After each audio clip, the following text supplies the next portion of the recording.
Des travaux urgents, c'est le point 19 du programme. Alors là, ça fait partie vraiment directement des choses qui sont remontées du porte-à-porte. Toute une série de petits travaux, mais qui amélioreraient bien la vie des habitants de certains quartiers. Donc on a fait une liste, vous la découvrirez sur le programme. Je suis persuadé qu'il en manque, ne vous affolez pas, on n'a pas fini le porte-à-porte, donc on n'a pas pu tout écrire. Je vous recevrai après cette conférence, vous pouvez me poser des questions dans la petite salle qui est juste à côté. Je répondrai à toutes vos questions. Et si dans le programme qu'on va vous distribuer, il y a des choses qui ont été oubliées sur les petits travaux urgents qu'on pourrait faire très rapidement, eh bien, on notera et je peux vous garantir qu'on prendra l'engagement de les faire. Parmi ces engagements, il y en a un que je veux juste souligner, c'est la rectification du plot central du rond-point de la Richarde, où les camions n'arrivent pas à passer. Donc ça, forcément... hein. Ça fera partie de nos priorités. Alors justement, on était sur la route, eh bien on va y rester avec la question des transports. Je me suis battu personnellement pour le désenclavement du sud du Tarn.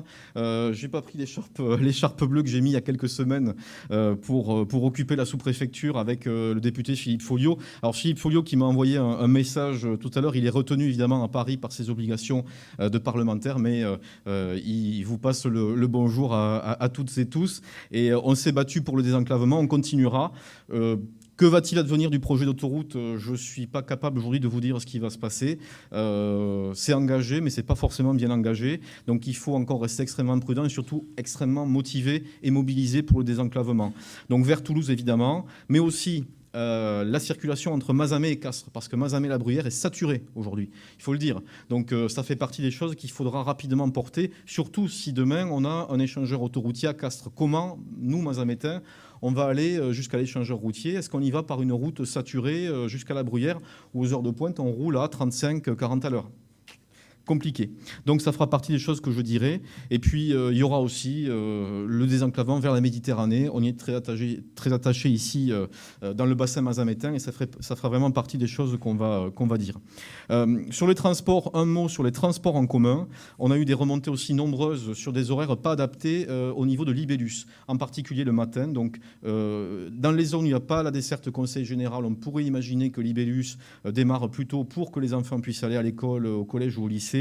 Même chose pour les retours scolaires. Et puis, réflexion aussi qu'on essaiera d'avoir avec le Conseil général sur la desserte de certains hameaux où on a eu des remontées de services pas forcément adaptés. Alors là aussi, pareil, surtout pour les enfants scolarisés. Donc voilà quelques-uns des points qu'on va développer sur les transports. On n'oublie pas aussi que peut-être il faudra un jour à Mazamet penser à des pistes cyclables et puis sans forcément embêter les automobilistes, parce que moi, j'ai pas, si vous voulez, le culte d'embêter en permanence les automobilistes. Je préfère des automobilistes qui viennent en centre-ville, qui s'égarent facilement et qui consomment, que de dissuader les gens de venir en ville. Mais il faudra peut-être penser un jour, effectivement, à développer nos pistes cyclables.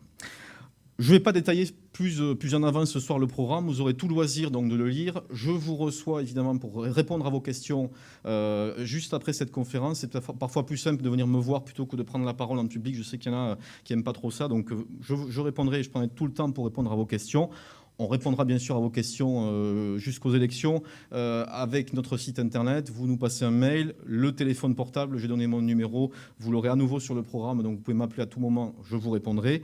Et puis bien sûr, en prenant rendez-vous, on vous reçoit à la permanence avec grand plaisir et on évoque toutes les questions que vous voulez évoquer.